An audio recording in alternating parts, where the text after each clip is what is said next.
Welcome to the Healing Circle. I'm Christine, founder of Embodied Energy Wellness, a shamanic energy practitioner and soul guide. This is a space for honest conversations about healing, awakening, and the moments that shape us. We all carry a story, and this is a place where those stories can be shared, witnessed, and gently healed, together in community. This isn't about fixing yourself, it's about remembering yourself. Take a deep breath. You're very welcome here. Before we begin, I want to gently let you know that this episode includes a personal story shared by my guest. Some themes may include trauma, grief, pregnancy, or baby loss, or sensitive life experiences. This story is shared willingly and with care, and I invite you to listen in a way that feels safe and supportive for you.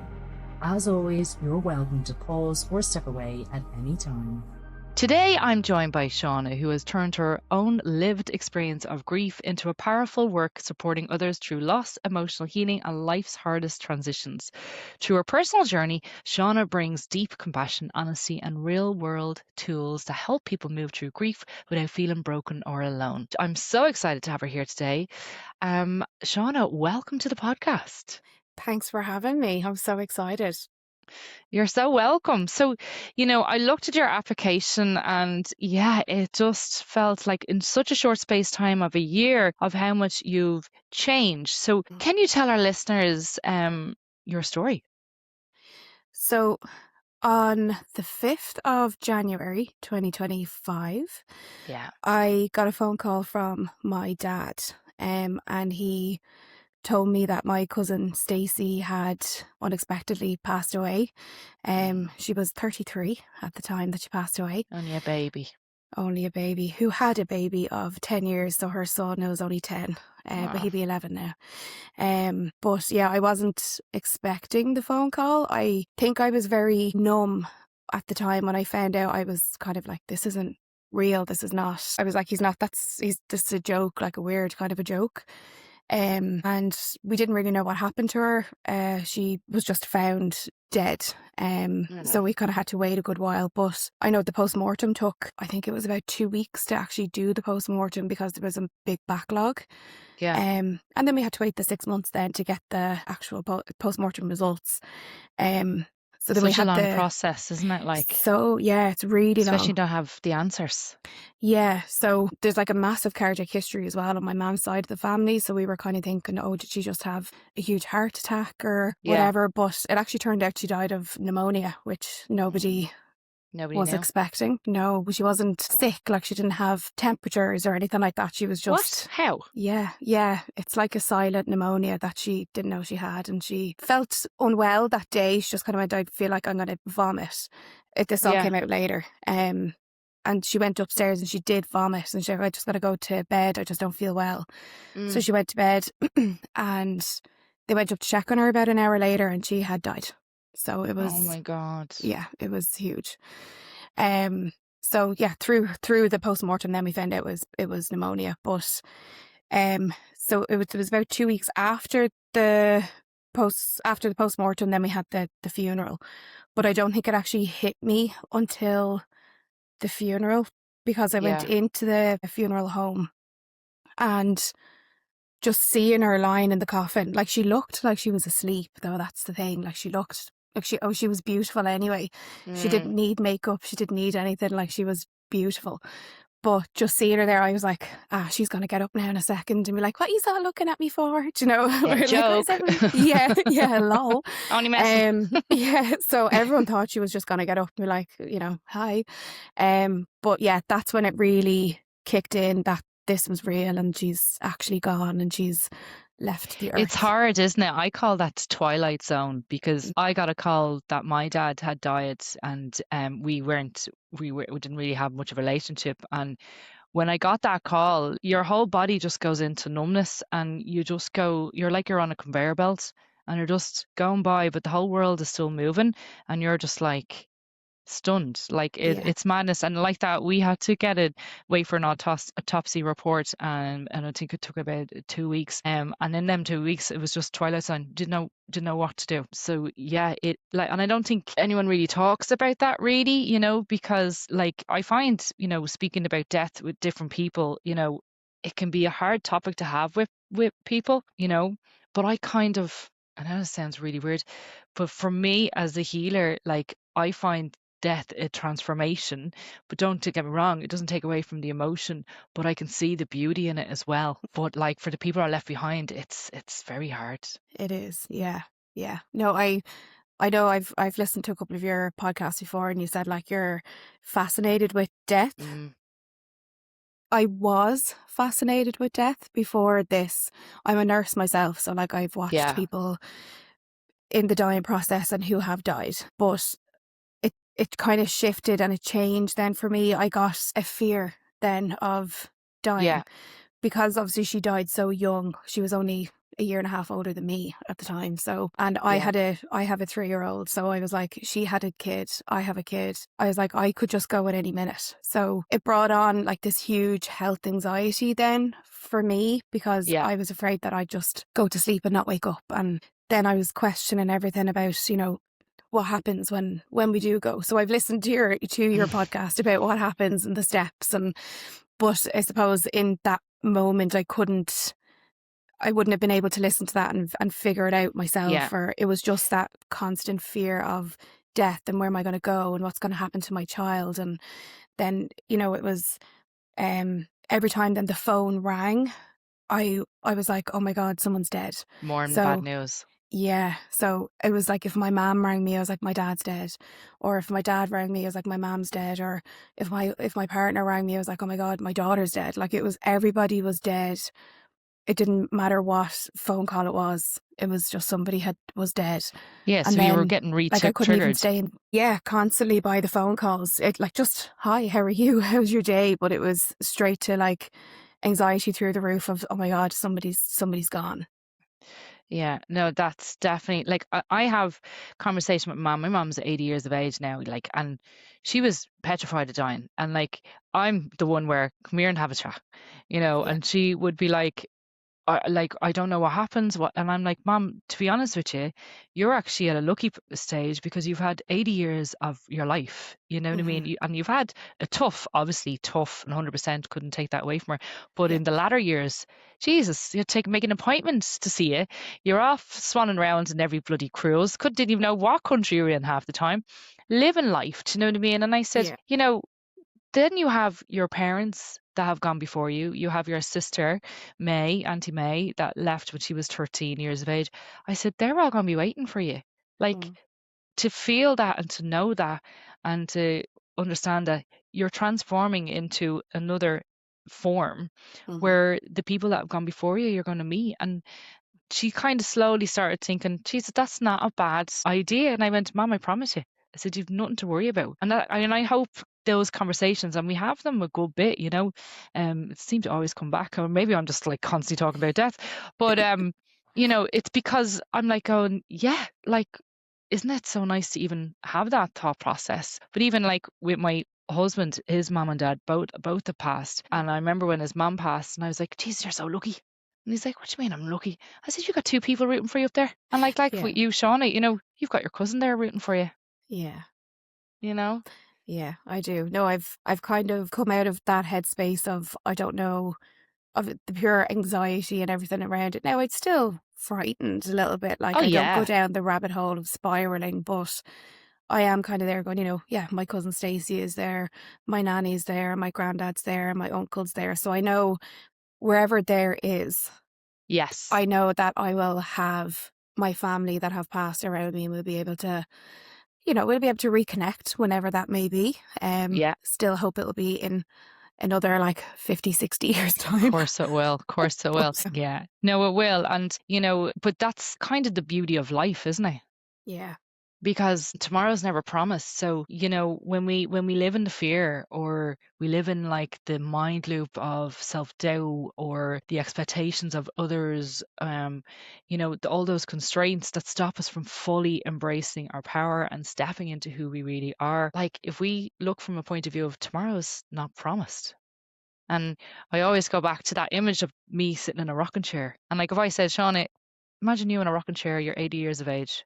Yeah. Wouldn't you like to say, I've actually lived life to the fullest?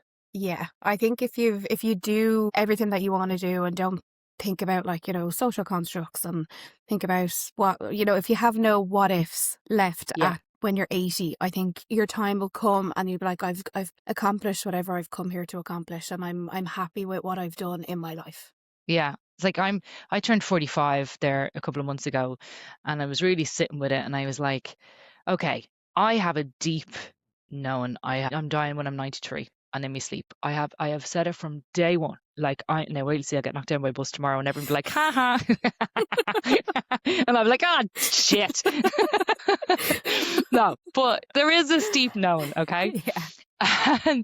But I was like, right, I'm 45, so technically I have another half a lifetime left. Yeah. And I was reflecting back on my 45 years. Now, they have been incredibly challenging years, right? And like yourself, I think everyone has a story, and that's why I've created this podcast, because Yeah. we all need to get our stories out. But I'm like, I've had so many like hard times, but I've equally had so many good times. Yeah. And when I look at the achievements, and I look at like the love and the people I surround myself with, and the growth and the expansion and the teachings, even though they were hard, they were at the end, they were loving, like really good teachings. When you think about it, going, I haven't done too bad. Yeah. And if I've cleared out most of my healing shit, basically the heaviness, and that was tough the last 45 years. So I now have another 45 years, and I'm going, oh, like the possibilities are endless. The excitement, and I feel when someone that we love passes over, you're so right in getting these feelings of fear around death, and it really does put your life in perspective, and health and wellness and what you're doing. But isn't that a gift that your cousin gave you? Yeah, it is. Like I don't, I'm kind of like, oh, how dare you go and die on us? But at the same time, if she hadn't, I wouldn't be in the space that I'm in at the minute. I like, I love holistic things. I love Reiki, and I love, just meditation and sound baths and all that kind of stuff. So I feel like that's a true calling really for me. I need to go and do something with this, but I wouldn't have been able to do it if she hadn't have passed away. Exactly, the activation. Yeah. So I'm thankful for her that way. Really sad, obviously she's gone, but like I said, I wouldn't be doing this to start off with. I wouldn't be here doing a podcast without her having been part of my story, I suppose.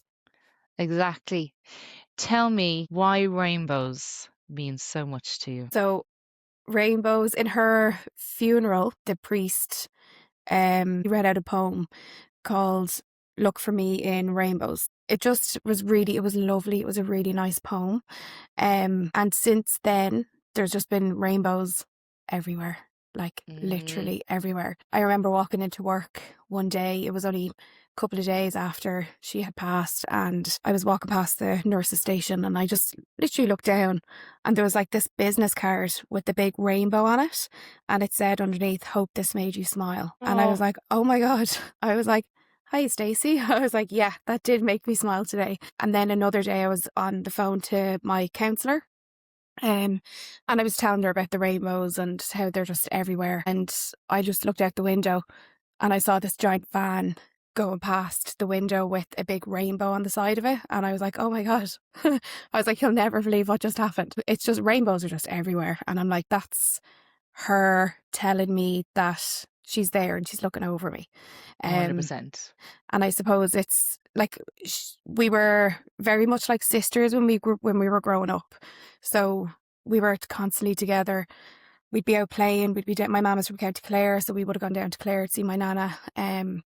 and we would have been playing the whole time. She actually lived with us for a little while as well because her house burnt down when she was young. God. So she lived with us. We were topping and tailing.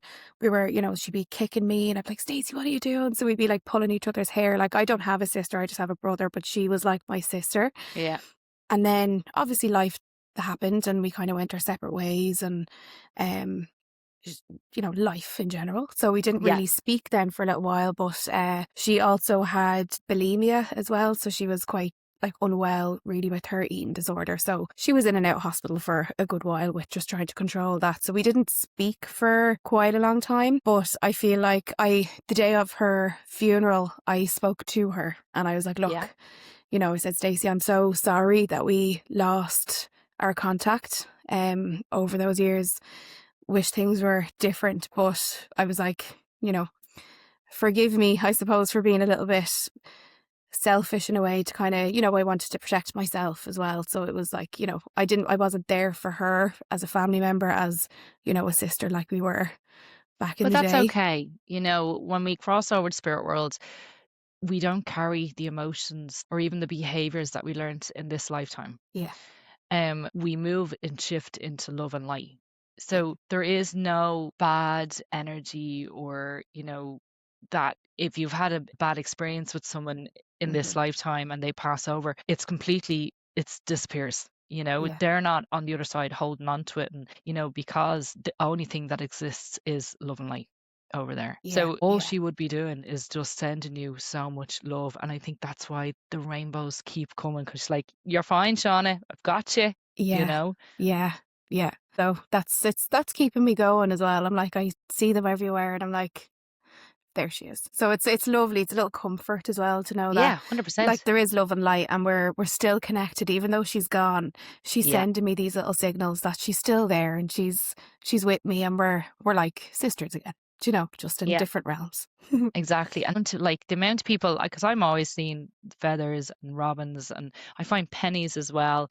And I would get a smell of my dad walking by, or my nana as well. I just think they're so nice, because there could be a time in your life where you're just finding a bit too hard, or you're getting really, really emotional, even missing them or over something that's happening, and you might be moving to despair at that stage. It's like, I'm sick of this world, like I've had enough. And then suddenly you'll see your rainbow, you'll see your robin, you'll see your penny, you'll see your feather, and you're just like, oh my God. And there's like a feeling that just kind of washes over you, isn't it? It's like a softness. Yeah. It's a warmness or it's something, like a hug, I guess. a spiritual. Yeah.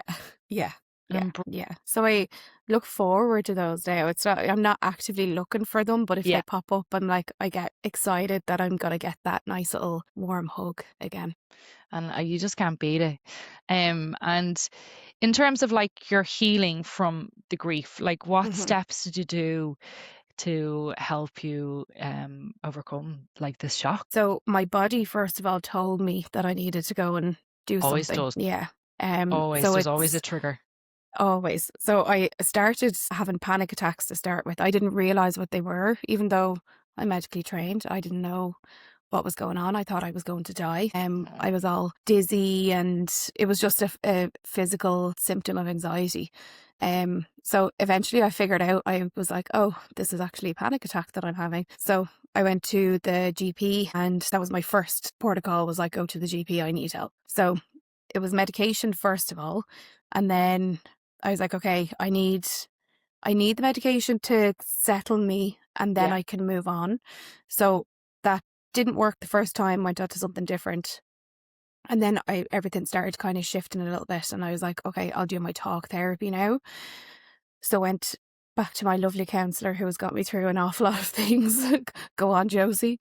So I was talking to her, but I felt like there was, yes, I was talking and I was expressing things, but there was just something still missing. It just wasn't quite scratching that itch that I had of my full heal. And then obviously my friends and everything. But I said, me and one of my good friends she told me to do Reiki to see if that would help me. And I was like, great, lovely. So off I went and I did a Reiki session. I think I did 2 or 3 of them to start with. And I was fascinated by it. And I was like, I need this in my life. And I was like, it's helped me so much already. I was like, I found out that she did the course And I was like, if I can do that, Yeah. I'll be able to help maybe somebody else. So even at the minute, I'm working in the oncology day ward in a hospital. So I'm seeing all these people coming in with cancer and they're getting their cancer treatment. But I'm kind of like, if I could offer a holistic therapy to complement what they're going through, that might help them a little bit. So I'm not even just for cancer, but for people. My mom is still like, will you do some Reiki on me? But like, I'm nowhere near doing Reiki on anybody. I'm only level 1, like, but yeah, I did that, fell in love with it. I'm practicing my Reiki on myself to try and get connected to the energy. There was that. I've gone to your healing circle there, the full moon healing Yeah, you circle in came up to me. January. Yeah, it was lovely. It was like so relaxed. I think I fell asleep as well. It was Good. just gorgeous. It was so nice. But I'm just finding that these things, the call them extra things that I'm doing, is just helping me. It's scratching that itch that I couldn't quite get with just the medication and the talk therapy. So I needed it to help me on my healing journey. Yeah. So, like, in order for us to be well, we need to look at our emotional, physical, spiritual bodies, right? And, all four can coexist. So, your mental, you were looking at talk therapy. You know what I mean? The physical was the medication, and then the spiritual and emotional, they kind of go hand in hand. So, it's like the more I step onto my spiritual journey or walk this path, the more I'm healing myself on a deeper level. And we need all four of those to function and to go through, challenges, or if we're having grief or, anything that's coming up. So, but a lot of people up until now would have not even looked at spirituality, because we would have automatically thought spirituality was about religion, and I'm like, it's nothing to do with religion and everything to do with you, and your authentic self. Like, my role here and my job and my purpose is to normalize spirituality. You know what I mean? That it is a part of us. There's no getting away from it. We need the faith. We need the hope. We need to shine our authentic self out into the world, because if you look at how our world is, it's so much structure and there's fear and there's block, block, block, block, block, that energetically it's pushing us down. But it's like we're like this little seed trying to, like, grow underneath us and push through the heaviness, the soil, to blossom. And it'll never go away. No, it won't. And I suppose in a way, I'm very grateful that it won't go away, because it's always a little tool there at the back. If you're kind of anyway in tune with it, like, you could always call on it. It's not like, oh, I have to make an appointment now to go and speak to somebody. It's there. It's in you. You can call on it whenever you need it, and it'll always be there. It'll be consistent, and it'll give you what you want when you need it. Like, that's exactly, like, everyone is a healer. Like, everyone in this whole planet is a healer. But I always look at it as like a volume dial. You know what I mean? It's like, if you're around heavy energy, if you are not feeding your soul with goodness and healthy habits, etc., if you're in heavy energies in terms of environments and people, and you're going through a lot, that dial's on low, so you can't heal yourself because you don't have the tools or the ability to do so. But the more you start stepping onto your soul journey, the more you start opening up, being open-minded to, like you said, the healing circle when you came in person, when you were drawn to do Reiki, when you're there like, oh, I can do this. It's like it's opening up. It's like the key to open up your potential. I believe in myself as such. I'm kind of going, I know I have that potential, and it's working for me. So that's why I'm like, I would love for me to be able to pass that on to other people and help them in whatever way I can, energetically or spiritually or whatever, wherever this journey is bringing me. I'm loving the kind of the flow to it. Like, there's no structure. There's no rules. There's no rules. Which is great, because we're sick of rules. I'm sick of them. So I'm glad I can be in control of it myself, but just go with the flow and it's not an anxiety inducing exactly thing. So do you know what triggered me during the week? right? You know those bins, the recycling bin. Swear to good God, right? So I'd gone out that morning, did my grounding, which is earthing, which is walking around the grass, having a cup of cacao, put my feet on the earth and just breathing, okay? That's what I do every morning, right? I sometimes either I do it in my garden or I go up Kleiny Hill or at the beach, right? So Yeah. there I am. So come home.